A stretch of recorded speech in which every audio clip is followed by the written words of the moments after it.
Welcome, everybody. This is the Bad Iron Podcast. I believe this is episode 12. I can't believe it's already 12. But episode 12, November 21st, Thursday, November 21st, 2024.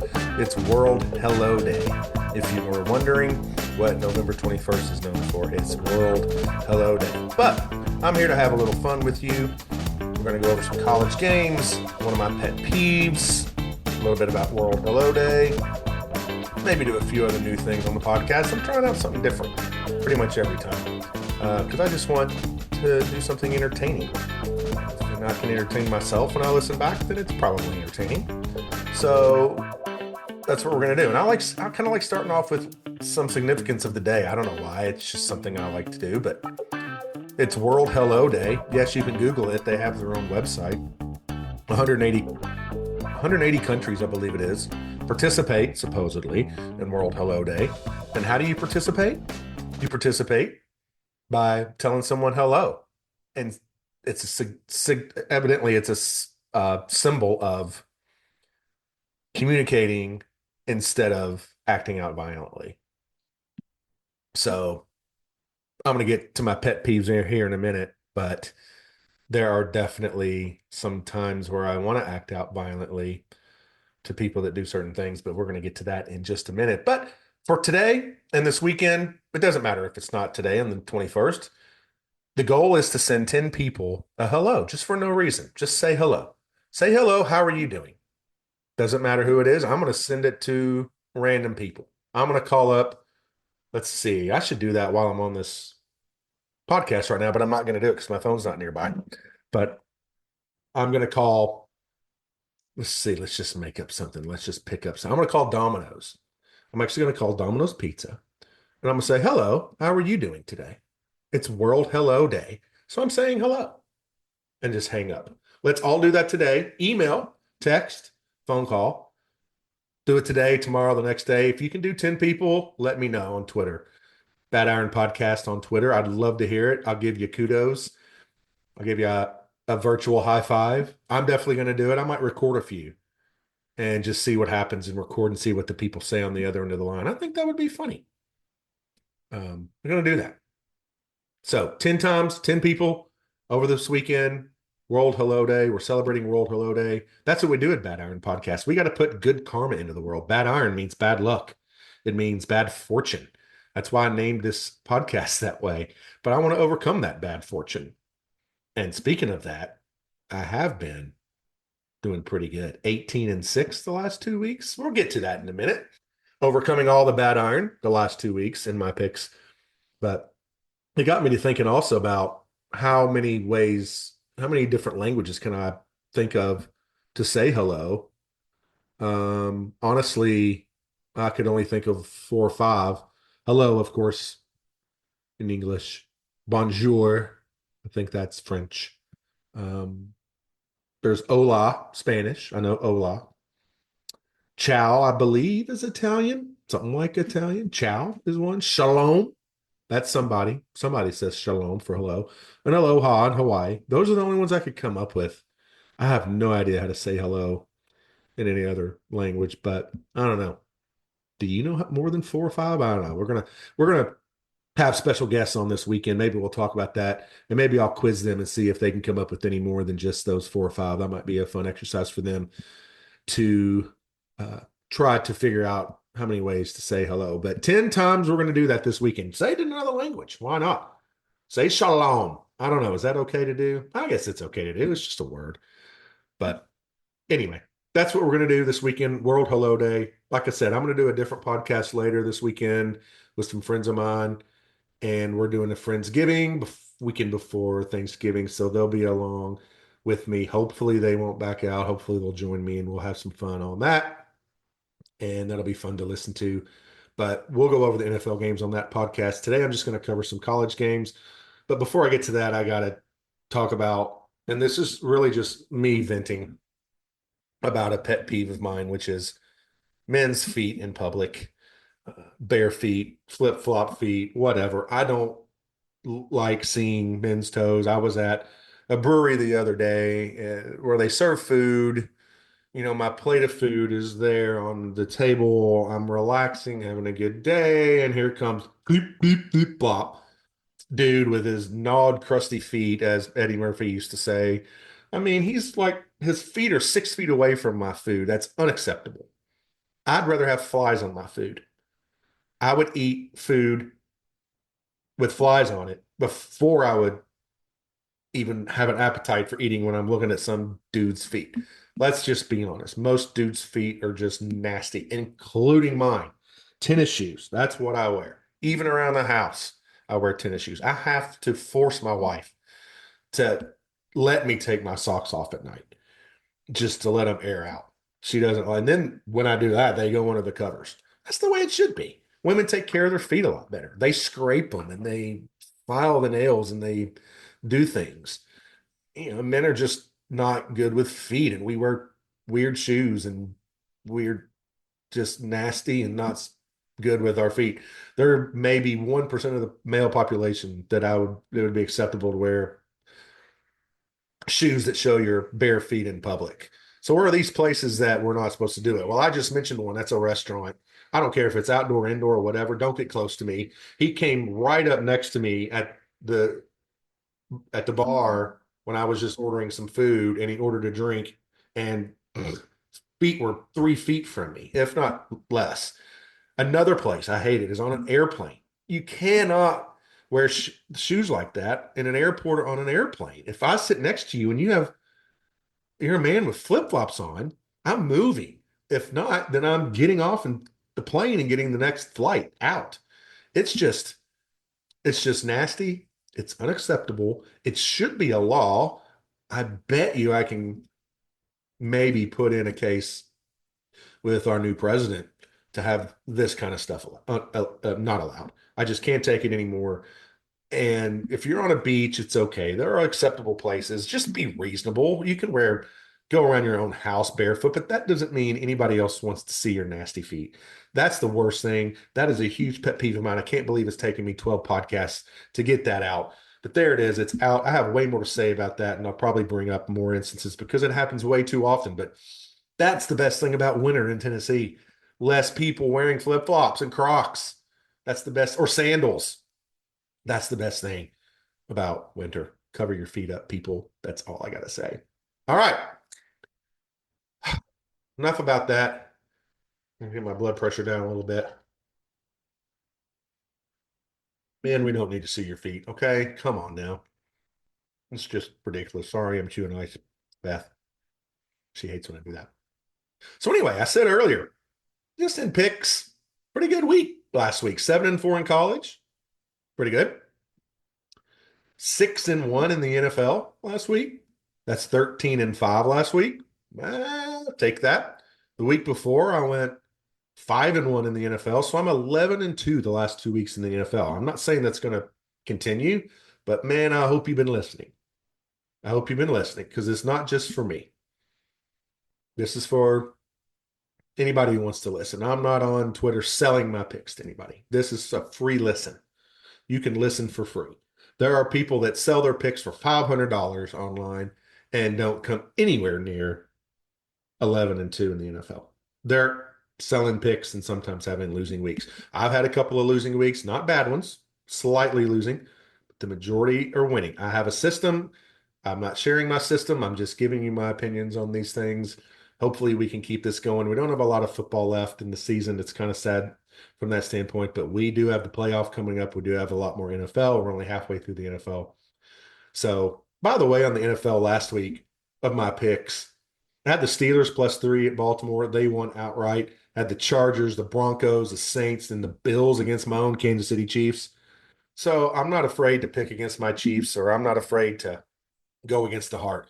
So those are the wins I had last week. So let's get into this weekend, and we're just going to touch on a few college games, and I'm going to try to do this a little different.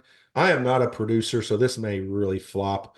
This may really fail. I hope it doesn't, but we're going to try something new. There's a game tonight. It may not be in time. I'm sorry if you're not in time to pick it up, but NC State.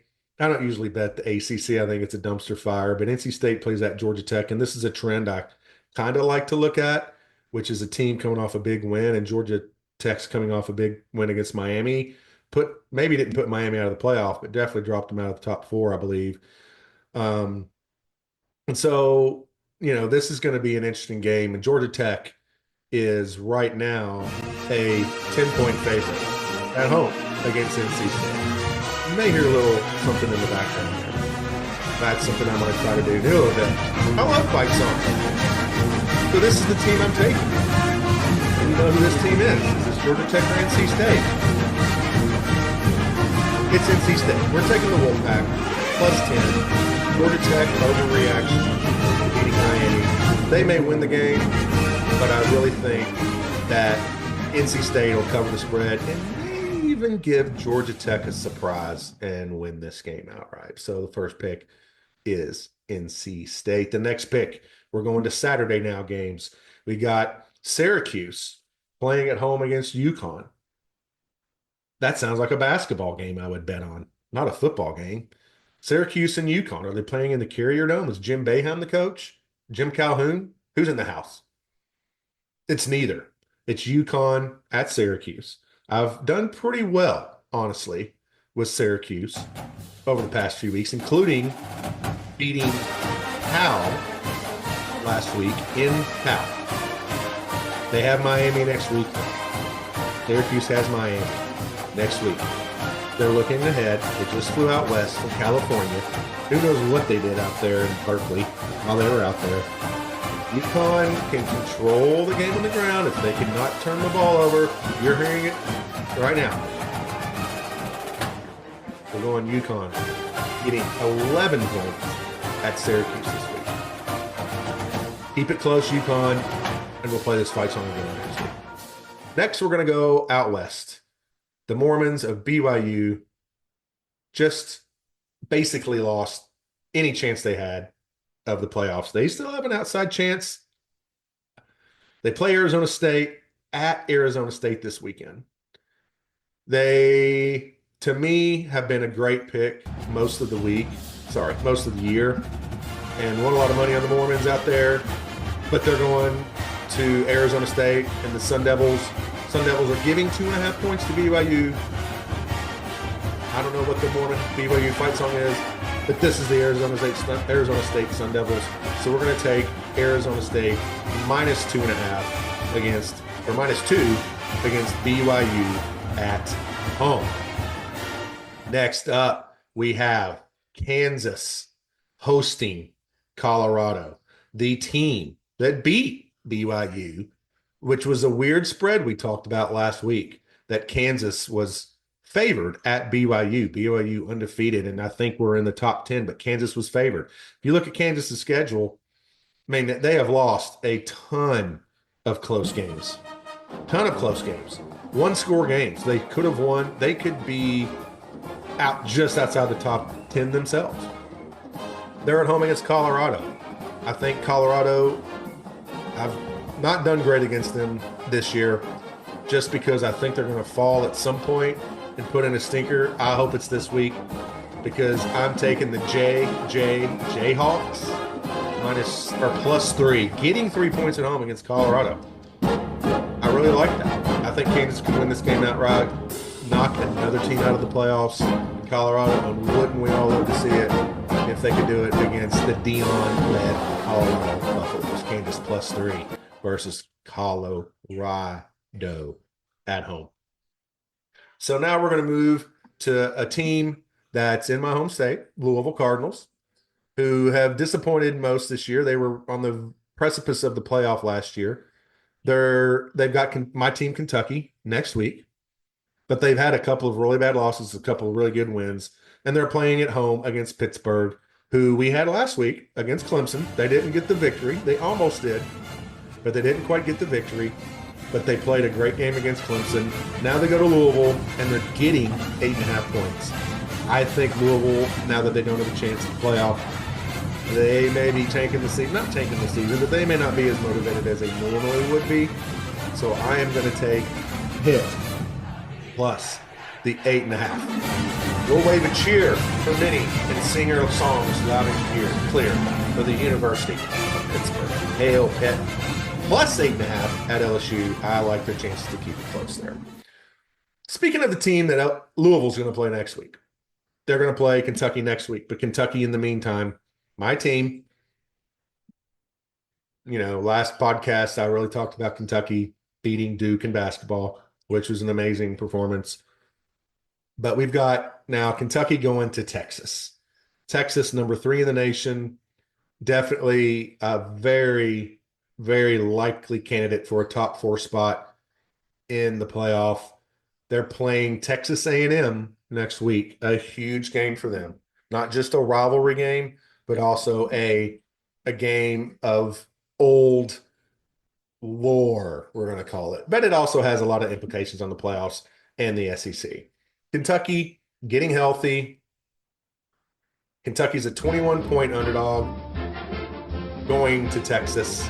I don't think Kentucky wins, but I definitely think Kentucky can cover the 21. They've done it against Georgia. They've done it against Ole Miss. They've covered the spread against Tennessee. 3 other top 10 teams at the time they played them.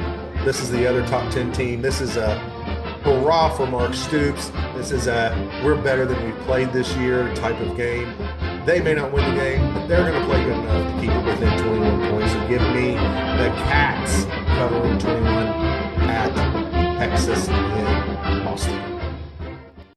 Moving on to the game of the weekend, in my opinion. 2 teams that both have a case for top 4 seeds in the playoff at the moment. Ohio State hosting Indiana. Indiana has had the dream season of all dream seasons for them, for most Big Ten teams. Still undefeated, have not beaten anybody good, have not beaten a ranked team, have not beaten anybody. I don't think they've beaten anybody with a winning record. So are they for real? But the thing is, they're blowing people out on a lot of occasions. Ohio State, only 1 loss on the road at Oregon, a really good Oregon team. So Ohio State, Indiana, the game of the week by far. And I think Ohio State puts it on them. Welcome to the championship, they say. Sorry, Signetti, you're a great coach, but you still don't quite have the talent that we have here at Ohio State. Ohio State needs a big win. They need to move up in rankings. So Ohio State minus 13, it's a big number I don't like to do, but I think they kind of put it on Indiana here in this game. I think it's close in the first half. I think Indiana can put some points on the board, but then Ohio State wears them down in the second half and covers the 13 points and shows them. Next game, we're going to go back to the SEC, and we've got Florida hosting Ole Miss. Ole Miss got a chance at the playoff. Ole Miss somehow lost to Kentucky at home. Not sure how that happened. But again, Kentucky can step up in certain situations. Ole Miss is an 11-point favorite at Florida. Florida's played very well, beat LSU last week. I think Florida has a new sense of purpose, not just for their coach, but they have a chance at a bowl game now. They play Florida State the next week, which they should take care of. But I think they have a good chance against Ole Miss, especially getting 11 points at home. So give me the Gator Chomp covering 11 points against Ole Miss. This is blasphemy, but it's football. It's Florida. I like Florida. I like Billy Napier to cover the spread. Man, as he turned things around in Florida, I'm telling you, that team has a new attitude. Their quarterback, who I can't think of his name, really played well against LSU. He's going to be here for this game. Give me the Gators.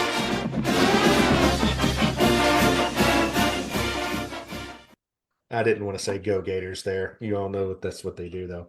So another great game that I can't wait to see. I got 2 more after this one, so hang in there with me. 3 really good games coming up that I have opinions on. The first one is Army at Notre Dame. To me, Notre Dame has been looking great the past several weeks, but they've been weaker teams that they've beaten up on. Army is the feel-good story here. Army goes into Notre Dame. They are 14-point underdogs. And I like Army to cover the 14 here. Notre Dame might win the game. Again, I love big spreads like this with good teams. Army is a good team. They just simply are. They have a much different style than we're used to seeing out of them. But I love Army. Notre Dame's beating up on weaker teams. Both teams have a chance at the playoffs. And I would love to see Army in the playoffs and Notre Dame out. This is our chance if Army can get the win, but I'm not predicting the win, but I am predicting they fight on towards victory, for that's the fearless Army way. So we got Army plus 14 against the Notre Dame Fighting Irish. So now we're going to move back to the SEC with two not as big of games, but two important games. Alabama at Oklahoma. Alabama has found their way, in my opinion. They crushed LSU. Then they played a no-name team last week. Maybe it was Mercer, something like that.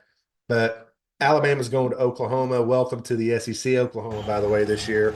How's that looking for you this year? They never had a good outlook anyway, but the SEC's not been too kind to you, and they're not going to be kind to you on Saturday either. I think Alabama goes in and gives it to Oklahoma, says, hey, we want to welcome you to the SEC too. Alabama minus 14 at Oklahoma. Give me Alabama Crimson Tide. I think they could rout them, much like they did LSU. Give me Alabama minus 14 at Oklahoma. And our last game of the week, I didn't save it for last because it's the best, because it's not.